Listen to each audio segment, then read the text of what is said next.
Hey everyone, thanks for your attention. I think we're just about ready to get started here. Tyler's just setting up the cameras. Don't worry, they're just focused on me. We're not going to be recording you guys today. Who here is nervous when they have to do public speaking? Yeah, me too. So I was wondering if you all could just help me calm my nervous system real quick. So let's just collectively take a deep breath.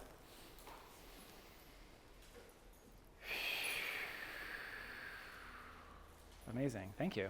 All right. Well, welcome everybody. I'm Daniel Berwin. Today is called Life, Mapping the Journey. Really grateful to be here today, and thank you so much to Killen for hosting us in this beautiful space, and thank you so much for all coming out to support me. It means so much. My intention today really is for us to get to know each other a little bit, and to give you a little bit of context for what I offer. Also to get a better sense of what the community here wants in terms of support in their lives, and then hopefully spark some meaningful conversation and some insight. In terms of the flow of what we're going to be doing, I'm going to do some storytelling, a little bit of presenting. I'm going to walk through some frameworks for mapping your life. We're going to do a little bit of a voting session, and then there's going to be office hours later today at 2:30 if people want to follow up with any of the things that come up today in the talk. So before we dive in, I wanted to talk just briefly about my upbringing and how that shapes my bias. I grew up in a stable two-parent home in the suburban Bay Area of Northern California, and my parents were ex-hippies. They were super outdoorsy, so from a young age, we were doing all sorts of cool stuff outside. And my fondest childhood memories were backpacking and trips out of our van again. You know, for the most part, I really came from a stable home and had a really nice and idyllic upbringing. There was some friction between my mom and myself. She was a stressed young mother. She ended up being kind of verbally abusive towards me early in life. And you know, it's like a critical time when you form your attachment bonds. Who here has heard of attachment theory, just out of curiosity? Almost everybody. We're in Portland, I'm not surprised. Yeah, right. It left me pretty anxious, and it's something that I have to manage today. And so for me, belonging in community has really been crucial to my sense of safety and well-being. Despite the challenges, I got to explore my artistic side quite a bit. I was kind of like that weird art kid, and I love making weird sculptures out of clay. I made this in college, this little plant dude. And then later in life, eventually, through artistic exploration, I found a passion for design. And design has really been sort of my life view and my philosophy creatively ever since. And I've gotten to do a lot of really cool things with my career. I also love being outside, especially on a mountain bike. Some of you here have actually done this with me, and hopefully some of you will do more of it with me in the future. I guess you could sum me up as this like slightly anxious combination of designer, storyteller, and outdoor adventurist. I also have a pattern that's shaped my life pretty dominantly throughout the years. So I tend to struggle with something personally or professionally. I learn a lot from whatever that thing was. I try to wrap up the lessons learned in some sort of presentation or workshop. And then from there, I find the next thing and repeat the process. So anyways, without further ado, with all of that preamble, welcome to Life, Mapping the Journey. Yay, all right, fantastic, thank you. All right, so we live in really turbulent times. There's so much disruption going on right now, from like climate change and AI threatening to like become Skynet and take all of our jobs. And of course, we just lived through a pandemic. It changed culture and lives on a broad and also very personal scale. I know my life was forever changed by this event. I think it really left a lot of people questioning their lives in a deep and profound way. A lot of people quit their jobs. I was one of those people. It was like, what's next, right? Like that was really disruptive and tumultuous. And you know, for me, it really felt like wandering lost in the woods quite a bit. I was just not really sure where to go with my life and what to do next and how to navigate all this change. You know, if there's one thing that being an outdoors person has taught me, you can't really navigate without a map, right? Maps are quite useful, you know? They help you understand where you are, help you see where you want to go next, and then you can start to create a strategy or a path for getting there. So let's talk maps. I have two of them I want to share with you today, 4 phases of life, and map 2 is called the second mountain. So 4 phases of life. So in Western culture, our lives tend to follow a template for the most part. It's kind of a basic pattern. There's 4 phases: the tutorial, self-actualization, commitment, and legacy. Talking through each one, phase 1 is sort of like, you know, like the start of life, right? From the time you're born to 18, it's like the training academy, you know? You're not really in control of your life. You're under the legal custody of your parents or your caregivers. It's where you learn and adopt the rules of society, right? The cultures, the norms, the customs that are going to shape you most in your life or the formative years. And then at 18, you're legally an adult, and you can now live your life on your own terms. So that starts phase 2, self-actualization, approximately 18 to 32 for most of us. So then you get to like strike it out in this big crazy world, right? And for many, it's like leaving home for the first time and like getting that first real job, going to college, that first apartment, that first real relationship, discovering sex and partying and independence. And you can stay out as late as you want, drinking and doing drugs and being crazy, and there's like no consequences. It's amazing, right? you feel invincible. There's so much to explore. It's really exciting. And then after that comes the commitment phase of life, approximately 32 to 65. And this is when you're like really an adult now. You even start thinking about aging. And you don't have like infinite time anymore, you know? You really become focused on your priorities in life. Maybe it's have a family, get a certain degree, master certain skills, reach enlightenment. But either way, these like 30-odd years are where you're going to be doing the most important work of your life for most people. And then after that is legacy, right? The final chapter. Retirement age, approximately 65 to death. It's the final frontier. It's sort of wanting to be remembered and pass on your gifts, leave a lasting impression on the world, have people remember you. For a lot of people, it's writing memoirs, spending quality time with their grandchildren. My parents are like really in this phase right now. So a very precious time. So then there's the Saturn's return. Who here has heard of this term before? Most of you. Okay, great. Well, for those who don't know, in the middle of all of this craziness, there's this 4 to 6 year period called the Saturn's return. It's a little confusing and kind of tumultuous. It's from 27 to 32. Who here is actually going through this right now, just out of curiosity? Who here is between? Okay, some of you. Don't worry, it's supposed to be kind of crazy and kind of nuts because it's the critical, inevitable few years that transition you from self-actualization to commitment, which means you both let go of certain things that are no longer serving you, and you gain new things that you didn't know were actually going to be important to you. I'm going to tell you a little bit about how mine went. I was really passionate about video games in my mid-20s, and I worked really hard to break into the video games industry. And when I was 26, I landed a gig making skate parks for Tony Hawk, which I'll tell you, when you're 26, that's like a really cool job. But ultimately, I felt like a cog in like a big corporate machine, and I was just cranking out soulless sequels for Activision. You know, the reality is it felt kind of meaningless, and I didn't feel like I was contributing to society in any meaningful way. So I knew it wasn't for me, and I left the industry. I invested 2 years in a relationship with a woman that I'd fallen madly in love with, the first woman I'd ever lived with. That was a toxic relationship, and that had to end. Yeah, learn a lot about yourself, let me tell you. I moved cities from San Francisco to Oakland, so going from like, urban to a little bit more suburban. And then, after learning the valuable lessons of how to break into the video game industry, I really wanted to teach this to other people like me, because I wasn't that old. I was like 27 when I left that gig. And so I decided to try my hand at teaching, and I ended up teaching at a bunch of art colleges around the Bay Area, and I was like really good at it. And so again, that pattern of like going through a struggle, learning lots of lessons, passing them on, that was like the first time I got to express that. Around 28, I was teaching, I was finding my rhythm, I had a lot of spare time, and I was like, I really want to do something meaningful. Like I had all this training and all this creative like expression left in me, and so I decided to try to use my background in games to do something that had like cultural importance, and I ended up making this like super cool socio-political interactive graphic novel for the iPad, hard to market. But anyway, it was about the 1953 CIA coup against Iran, and it was like, this really beautiful, really involved project. It was like the most ambitious thing I'd ever done with my life, and it was also incredibly stressful. But when it came out, it like won some awards, and I got noticed, and I got to start speaking at conferences. And the first major break for me is that I got to speak at South by Southwest in 2012. How many people here have heard of South by Southwest, just out of curiosity? Okay, yeah. This was like a really big deal for me, right? And after that, I'd actually go around the world speaking at conferences for a couple of years. So really cool way to sort of wrap up that phase of my life. And it was really cathartic to share the lessons learned with other people. I'm like, hey, artists, are you trying to do something ambitious? Let me tell you how much that sucked for me. So anyway. In all, my Saturn's return was like a whirlwind that really sort of showed me parts of myself that I didn't know were there. I knew that my work had to be purposeful. I learned that I would rather mentor artists rather than be a rock star artist. I discovered a passion for doing this, for speaking in front of people. So, I'm really curious, who here in the room is currently in their Saturn's return right now? Not that many of you? Really? Okay, a few of you. How many people here have completed their Saturn's return and they're through that phase of their lives? And some people are just like, I don't know what you're talking about. It's fine. Anyway, what we're going to do in a minute here is I'm going to have you guys find a partner, and I want you to take turns sharing, and you're going to take a couple minutes each, and you're going to tell them what you let go of or are letting go of through that phase of your life. What did you gain? What did you learn about yourself? So get up, find a partner. Let's go. So I just want to poll the room. How many people in their Saturn's return had some sort of disruption around community? How many people in their Saturn's return had disruption around their career path?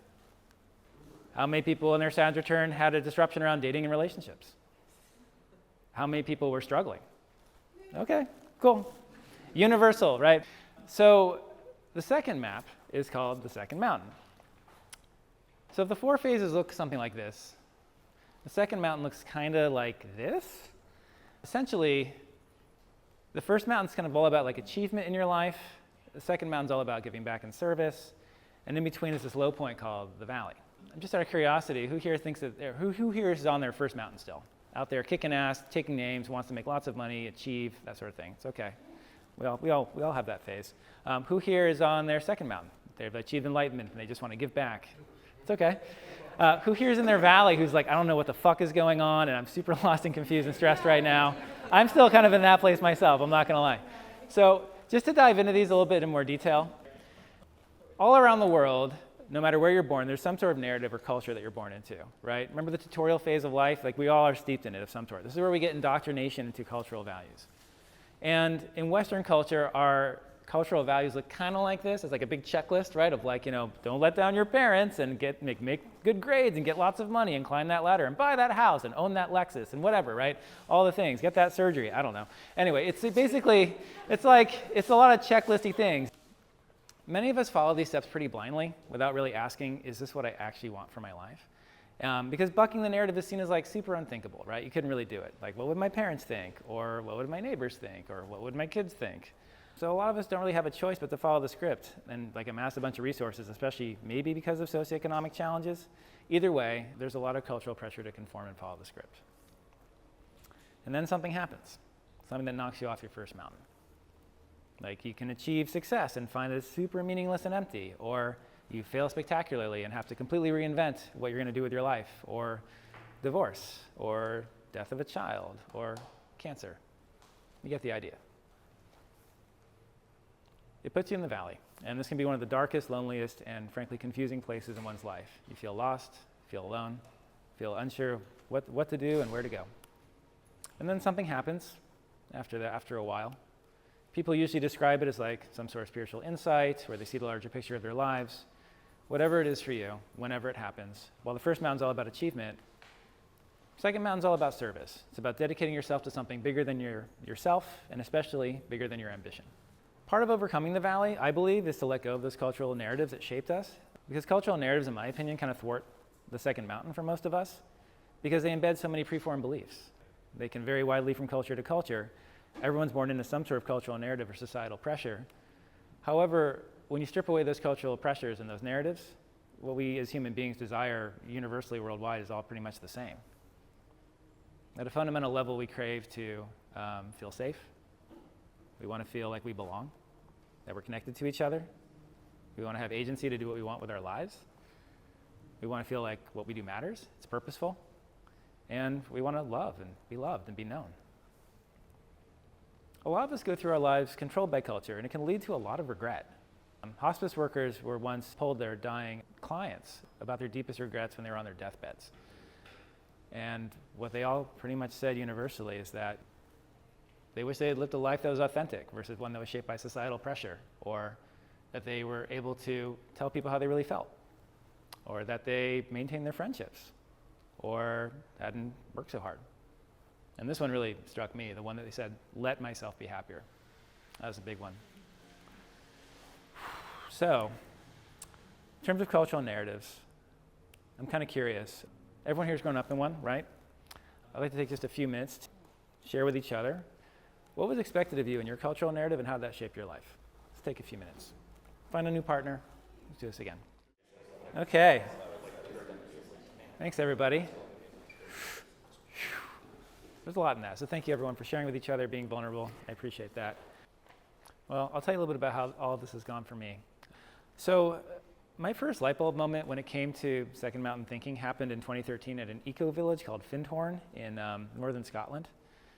I was headed to the UK to speak at a conference in Ireland, and I decided to drop by to do Experience Week at this eco-village. And for 7 days, I ate community meals 3 times a day with 80 people, which is crazy. I don't know how they're able to do that day in, day out.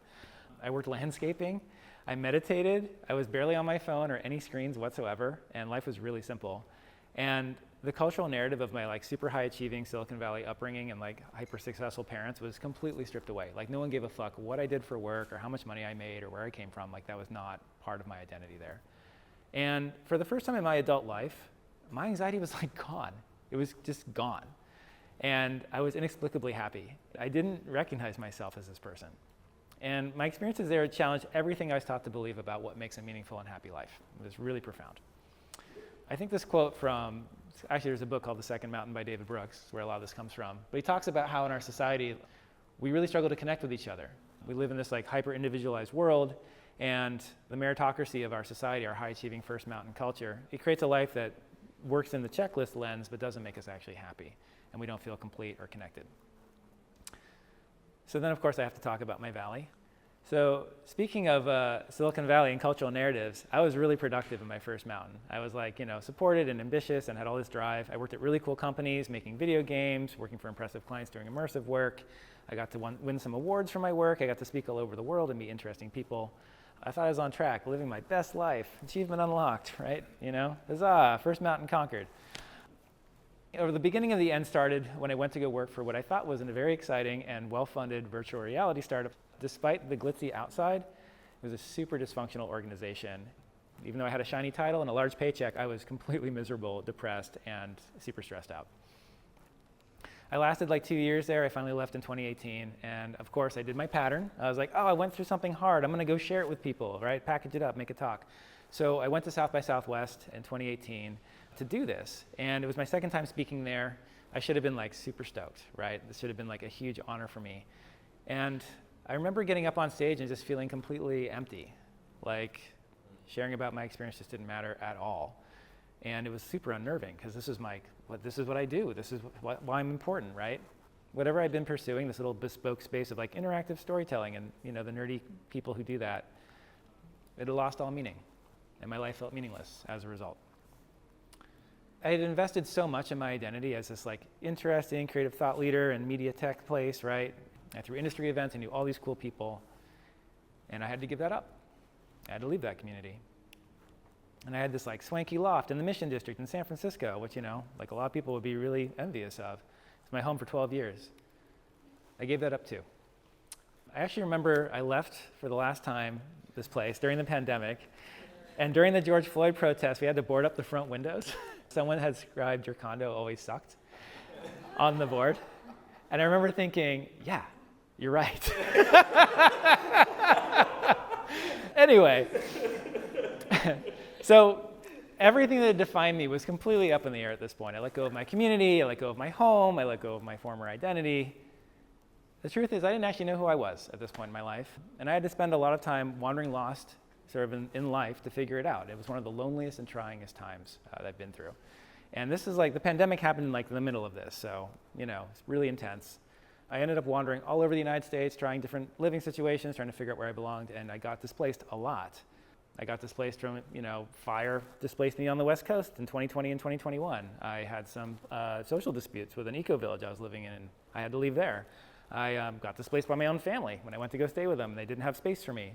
It was really intense, and as an anxious person, I seek belonging in other people. So this was like really traumatizing, and it was really impactful. I think that, again, another quote, these seasons of suffering really remind us that we're not who we thought we were. This is where we find out who we are. And I think for me, I had to go through these depths to really figure out what was meaningful and important to me. So I'm still in process figuring out my second mountain. I wouldn't say that I have clarity now and I know where I'm going, but what I do know is that the second mountain is all about commitment. This is where you get very clear on what do I want my life to be about? What do I want to devote my time to? And some say the quality of our lives are shaped by how well we choose and honor 5 basic commitments. Commitment to a location, a spouse or a partner, career path, community, and some sort of spiritual practice or faith, right? And I think it's interesting when we talk about these other phases of our lives, how much our cultural narrative, our Saturn's return, our valley, is all about these major pillars of what builds our lives. I've been working really hard to figure out my commitments. I think that's kind of where I'm at in my phase. For me, I just bought a house here. I went all over the United States before settling in Portland, so it felt really good to be like, this is where I'm going to be now. This is my home. I'm finding my weirdo touch sensual friends. Some of them are here today. Yes, right. So, yeah, exactly. Coaching feels really meaningful for me, and I'm really grateful that you all came out to support me. This is the beginning of me crafting this, so thank you for that. Still available? Just gonna put that out in case anyone was wondering.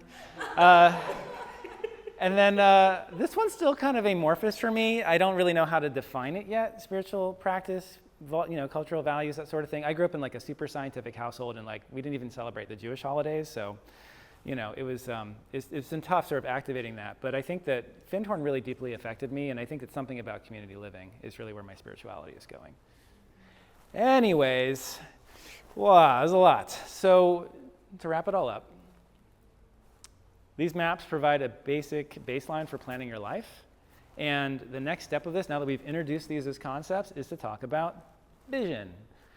And the next session is all about this, right? Basically, vision is about understanding what to want in your life, crafting an inspiring vision for your life that makes you want to move forward and makes you feel excited, and then give you the tools to realize that vision. Without spoiling it, I actually came up with these tools while I was in my valley. I needed to figure out what the fuck I was going to do with my life, and I created some really amazing and powerful processes for that led me to Portland, led me to the job that I have now, leading me to coaching, leading me to community. It's been amazing. So I'm really excited to share that with you in future sessions. And if you're curious about any of these materials, I can't claim that I created them. I'm more of a curator. David Brooks wrote The Second Mountain, and Mark Manson, who wrote The Subtle Art of Not Giving a Fuck, if you know that book, had a blog post about the 4 phases of life. Also not his original idea, but again, these guys are really good at packaging up other ideas. So definitely recommend it. I hope there's some comfort in it, because when I went through these phases of life, no one told me that that was normal, expected, that this is shared. I was like, only I am suffering, only I have a unique life. And it was just like, no, that's not actually true. We actually all have a lot of common themes, and it's really good to be reminded of that. Well, excellent. Well, thank you, everyone. Really appreciate you.